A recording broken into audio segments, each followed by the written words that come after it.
ओम श्री गुरु सत्ताई नमः।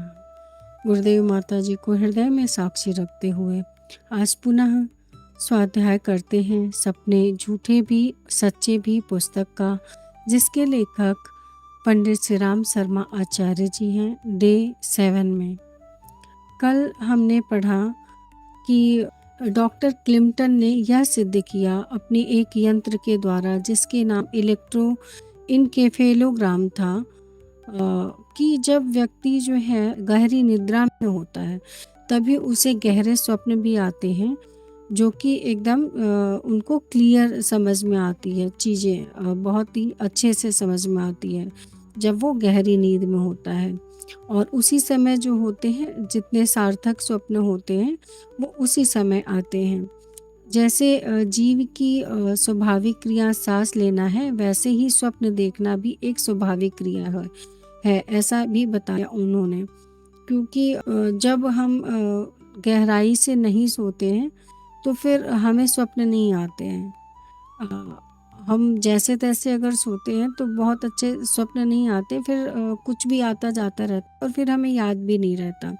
दूसरी चीज़ यह भी है कि हम जैसा खाना खाते हैं उसका असर भी हमारे जीवन पे पड़ता है और उसका असर हमारे स्वप्नों पर भी पड़ता है। यदि हम खूब उत्तेजक पदार्थों वाला तीखा भोजन अगर हम खाते हैं तो उसका भी प्रभाव पड़ता है कि उसी तरीके के सपने भी हमें आते रहते हैं। और ऐसा बताया गया है कि स्वप्न में जो चेतन अवस्था होती है, जैसे दो कमरों के बीच में अगर एक दरवाज़ा हो या एक कोई जगह हो जहाँ से दोनों को देखा जा सके, वैसे ही हमारी जो चेतना होती है स्वप्न अवस्था में, वो यहाँ का भी दे सकता है और परलोक का भी, मतलब ईश्वर से भी वो जुड़ सकती है और तभी जो है हमें ऐसे सार्थक स्वप्न आते हैं। अब आगे चलते हैं। स्वप्न ने ही योगी को इस शरीर में रहते हुए विराट आत्मा के रहस्य खोले हैं, जो मन को अधिक पवित्र और सूक्ष्म बनाने के साथ स्वतः खुलते जाते हैं। या एस स्वप्ने महीयमानश्च रत्येस आत्मेति, छांदोग्य उपनिषद 8/10/19 से इसे लिया गया था। तद्य तैत्रत सुप्तः समस्तः संप्रसन्नः स्वप्नम न विजानात्येत्स आत्मेति, छांदोग्य उपनिषद 8/11/19। अर्थात स्वप्न में जो अपने गौरव के साथ व्यक्त होता है वह आत्मा है। प्रगाढ़ निद्रा में आनंदित होता हुआ जो उस स्वप्न से भी बढ़कर शाश्वत है वह आत्मा है और जिसका कभी अंत नहीं होता है। यहाँ पे यही बताने की कोशिश की गई है कि स्वप्न में अपने गौरव के साथ व्यक्त होता है, जिसे कि आत्मा कहते हैं। और आत्मा जो होती है वो नित्य शुद्ध बुद्ध होती है और वह बिल्कुल शाश्वत है, उसका कभी अंत नहीं होता है। शरीर तो बदलते रहते हैं लेकिन आत्मा जो है कभी मरती नहीं है, अजर अमर है वो। जीव चेतना जब स्वप्न के कल्पना तरंगों का ही आनंद ले रही होती है, तब मन जब कल्पना विनोद उछल कूद में ही व्यस्त और मस्त रहता है, उस समय के सपने झूठे होते हैं। उनकी मात्र काल्पनिक सत्ता होती है, क्योंकि वे मनोविनोद और मन के भ्रमण के उद्देश्य से ही देखे जाते हैं। यानी कि जब हम कल्पना कर रहे होते हैं किसी भी चीज़ की, तो वो स्वप्न कहाँ से हो सकता है। और कल्पना में तो हम जो चाहे जैसे चाहे वैसे देख सकते हैं, और वो जो स्वप्न आते हैं वो झूठे भी होते हैं, वो सच नहीं होते हैं। जब यही मन सूक्ष्म सत्ता की ओर अभिमुख होकर विराट जगत की झांकी लेता है, उस समय स्वप्न के झरोखे से अदृश्य अतीत या अनागत के सही और सच्चे दृश्य एवं घटनाक्रम देखे जाते हैं। उनका सही और सच्चा होना मन के सच्चे और पवित्र होने से संबंधित है। मन जितना ही सूक्ष्मग्राही, परिष्कृत, सात्विक और संयमी होगा, सपने उतने ही सच्चे तथा गहराई तक के दृश्य सामने लाने वाले होंगे। यहाँ पे ये कहा गया है कि हमारी चेतन अवस्था जो है जितना ही अधिक परमात्मा अवस्था से जुड़ी होती है, परमात्मा से जुड़ी हुई होती है, उतने ही अच्छे सपने और गहरे सपने आते हैं, जो कि हमारे जीवन में सत्यता की तरफ लेके भी जाते हैं। और हमारा क्या नाम है, चेतन अवस्था कब ऐसे जुड़ती है, जब हम ईश्वर के बताए हुए मार्ग पे चलते हैं। ईश्वर जैसा कहते हैं हम वैसा चलते हैं। ईश्वर के अंदर जितने गुण हैं, हम जब उसको धीरे धीरे धीरे धीरे ग्रहण करते चले जाते हैं, तब ऐसी चीज़ें होती हैं। अगला टॉपिक है तरह तरह के सपने। स्वप्नों को मोटे तौर पर 3 वर्गों में रख सकते हैं। पहला है शारीरिक दशाओं से प्रभावित स्वप्न, दूसरा है मानसिक स्थिति की प्रक्रिया स्वरूप स्वप्न, और तीसरा है आध्यात्मिक स्वप्न। यानी कि 3 तरह के स्वप्न होते हैं। एक तो वो शारीरिक दशा से प्रभावित हो जाती है, दूसरी जो हमारी मानसिक प्रक्रिया के स्वरूप जो होते हैं, मतलब जो हमारे मन में दिमाग में चलते रहते हैं, उससे भी इफेक्टेड होते हैं हमारे स्वप्न। और तीसरा होते हैं आध्यात्मिक स्वप्न, और वही आध्यात्मिक स्वप्न ही सच होते हैं, जो कि परमात्मा द्वारा हमारे पास दिए जाते हैं। अपच, उदार विकार, शीतोष्णता का आधिक्य, भूख प्यास, शरीर में किसी वस्तु विशेष के स्पर्श, सोते समय वातावरण के विशेष परिवर्तन आदि के कारण देखे गए स्वप्न दृश्य प्रथम वर्ग के स्वप्नों की कोटि में आते हैं। इसमें अतिरंजना और विकृति का प्राधान्य होता है। यानी शारीरिक दशाओं से प्रभावित स्वप्न कब आते हैं, जबकि हमें कुछ न कुछ शारीरिक प्रॉब्लम होती है, जिसमें अपच की बात बताई गई है, उदर विकार मतलब पेट के कोई रोग हो गए हैं, और भूख प्यास मतलब लग रही है, हम प्रॉपर खाना नहीं खाया है, ऐसा कुछ स्थिति अगर बनता है शारीरिक दशाओं से प्रभावित। यानी कि जब ऐसा होता है तो हमारा जो शरीर है इन सब चीज़ों से प्रभावित होता है, तो हमें स्वप्न भी इसी से रिलेटेड आते हैं। अगर हमारा शरीर स्वस्थ नहीं है तो हमारे को स्वप्न भी स्वस्थ नहीं आ सकते हैं। प्रायः स्वप्न किसी अन्य लोक के भेजे गए उपहार नहीं, वरन अपनी ही वर्तमान एवं भूतकालीन स्थिति के परिचायक होते हैं। कई बार तो तात्कालिक शारीरिक अनुभूतियों एवं निकटवर्ती परिस्थितियों का ही भला बुरा प्रभाव स्वप्नों की सृष्टि कर देता है। यहाँ पे ये बताने की कोशिश की गई है कि जैसी परिस्थिति में हम हो रहे होते हैं, बहुत बार जो ऐसा होता है कि हमारे स्वप्न भी उससे प्रभावित हो जाते हैं, क्योंकि हमारी वो शरीर के साथ हो रहा है तो मन भी वैसा ही जा रहा है, और फिर मन जा रहा है तो वो कहीं ना कहीं हमारी चेतना को स्पर्श कर रहा है, और फिर वैसे ही स्वप्न हमें आते हैं। परिस्थितियों का ही भला बुरा प्रभाव स्वप्नों की सृष्टि कर देता है। कई बार ऐसा भी होता है कि भूतकाल की स्मृतियों अथवा भविष्य की संभावना का आभास उनके द्वारा मिलते हैं।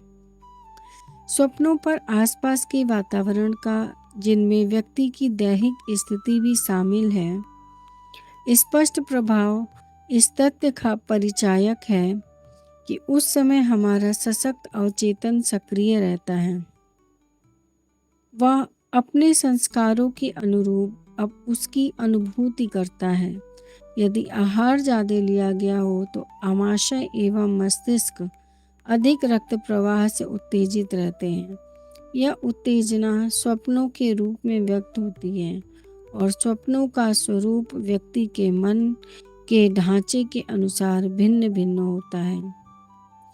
यानी कि हमारा जो भी वो शारीरिक रूप से भी अभी बताया गया है कि हम जब जिस जैसी परिस्थिति में रहते हैं और हमने जैसा आहार लिया है तो वैसा ही हमारा आमाशय हो जाता है, और अब उस खाने को पचाने के लिए उसी हिसाब से हमारे जो रक्त प्रवाह होते हैं उसी तरीके से काम करते हैं, और शरीर की बॉडी में जो भी खाने को पचाने वाले ऑर्गन्स हैं वो भी उसी तरीके से काम करते हैं।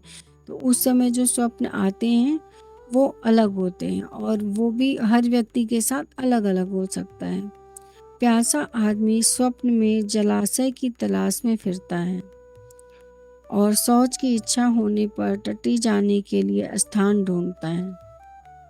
वीर्य में गर्मी बढ़ जाने से काम सेवन और स्वप्न दोष की घटना अनेकों के साथ घटित होती है। यह शारीरिक स्थिति से संबंधित स्वप्न के बढ़े चढ़े प्रतीकात्मक रूप है। बालकों की तरह अवचेतन मन भी बहुत कल्पनाशील होता है। जरा से इशारे पर तिल का ताड़ गढ़कर रख देता है। यहाँ पे यही बताई गई है कि हमारी शारीरिक स्थिति परिस्थिति जिस समय जैसी होती है। अब स्वप्न के समय अगर हम प्यासे ही सो जाते हैं तो कभी कभी लगता है कि हम जलाशय ढूंढ रहे हैं, हमें पॉटी आ रही है, हम नहीं गए हैं, तो ऐसे लगता है कि स्वप्न में हम ऐसी ही चीज़ें देख रहे हैं कि हमें कहाँ जाना है। और इसी तरीके से अगर हम कामुकता के वश में हैं तो उसी से रिलेटेड हमें स्वप्न आते हैं। बालकों की तरह अचेतन मन भी बहुत कल्पनाशील होता है और जरा से इशारे पर तिल का ताल गढ़कर रख देता है। मतलब जिस तरीके से बालक एकदम सुकोमल होते हैं, उनके सामने जो चीज़ जैसे प्रस्तुत होती है वो उसी चीज़ में ढलते हुए चले जाते हैं और उसी को देख के ग्रहण भी करते हैं। उनको नहीं पता होता है क्या अच्छा है क्या बुरा है। उसी तरीके से यहाँ पे अचेतन मन के लिए कहा गया है कि हम जो जैसी स्थिति में सफ़र कर रहे होते हैं, हमारा अचेतन मन भी उसे ही सही समझता और गलत समझता, जो भी है अचेतन मन उसी को ग्रहण करता है, चाहे वो सही है चाहे वो गलत है, और उसी से रिलेटेड हमें स्वप्न आते हैं। दो महिलाओं के सोते समय एक प्रयोग के अधीन पैर के पास गर्म बोतल मोमबत्ती लाई गई। स्वप्न में एक ने देखा कि वह तपते हुए रेगिस्तान में आ पड़ी है। दूसरी ने स्वप्न में देखा कि उसका पैर झुलस रहा है। एक अन्य प्रयोग में कई व्यक्तियों की हथेलियों को रुई से सहलाया गया। फलस्वरूप स्वप्न में किसी ने देखा कि वह अपनी प्रेमिका का शरीर सहला रहा है, तो दूसरे ने देखा कि वह मालिश करवा रहा है और तीसरे ने देखा कि वह स्केटिंग कर रहा है, यानी कि बर्फ पर फिसल रहा है। चौथे ने देखा कि उसके शरीर से एक झबरी बिल्ली अपनी देह रगड़ रही है। एक अन्य प्रयोग में एक ही व्यक्ति के हाथ में 2 बार अंतराल से मोमबत्ती रखने पर पहली बार हॉकी स्टिक से खेलने का और दूसरी बार मुदगर घुमाने का स्वप्न देखा है। यही स्वप्न दृश्यों का आधार बनता है। यह मन अचेतन न होकर अवचेतन होता है। मन मस्तिष्क पर पड़ने वाले विभिन्न भाषाओं, इच्छाओं, वासनाओं के आघातों की प्रतिघातों से उत्पन्न स्वप्न दृश्य द्वितीय श्रेणी के स्वप्नों की कोटि में आते हैं। स्वप्न शास्त्री कार्ल सेरुनल का कथन है, शरीर या मन प्रत्येक विक्षोभ एक विशिष्ट स्वप्न को उत्पन्न करता है और स्वप्न तथ्यों पर ही आधारित होते हैं, पर वे तथ्यों की सीमा में बंधे नहीं होते हैं। उनमें कल्पनात्मक उड़ान भी भरपूर होती है। यहाँ पे कार्ल सेरुनल के बारे में बताया गया है कि शरीर या मन जो होता है एक विशिष्ट स्वप्न को उत्पन्न करता है। स्वप्न तथ्यों पर आधारित होते हैं और जो भी स्वप्न होते हैं उसका कोई ना कोई तथ्य होता है, कुछ ना कुछ चीज़ें उसके पीछे छिपी होती हैं और उसमें जो व्यक्ति है अपनी कल्पना की उड़ान भी भर लेता है। जैसा हम सोचते हैं वैसा वो स्वप्न आ जाता है। प्रख्यात वैज्ञानिक एवं मनःशास्त्री हैवलॉक एलिस के अनुसार प्रत्येक स्वप्न अतीत की अनुभूतियों और दैहिक संवेदनाओं और विकारों का संयुक्त परिणाम होता है। स्वप्न यह स्पष्ट करते हैं कि हमारा चेतन मन हमारी भावनाओं के हाथ का खिलौना है। यानी कि यहाँ पे ये बताया गया है कि जो भी हमारे स्वप्न आते हैं वो दैहिक और मानसिक और भावना के स्तर पे का वो प्रमाण होता है। मतलब जिस तरीके का हमारा मानसिक स्थिति होती है, जिस तरीके की हमारी शारीरिक स्थिति और जिस तरीके की हमारी भावनात्मक स्थिति होती है, उसी का मिला जुला परिणाम जो होता है वह हमारा स्वप्न होता है। और स्पष्ट रूप में कहा जाए तो चेतन मन जो है हमारी भावनाओं का एक खिलौना है मात्र, ऐसा कहा गया है। आज के लिए बस इतना ही। गुरुदेव से प्रार्थना कि इस स्वाध्याय से हमको हमारे अंदर जितना जो चीज़ जाना चाहिए वो जाए, हम इसको ग्रहण कर सकें और इसी भाव से गायत्री मंत्र ओम भूर्भुवः स्वः तत्सवितुर्वरेण्यं भर्गो देवस्य धीमहि धियो यो नः प्रचोदयात्। इदं श्री गुरुसत्ताय नमः। इदं श्री गुरुसत्ताय नमः। इदं श्री गुरुसत्ताय नमः।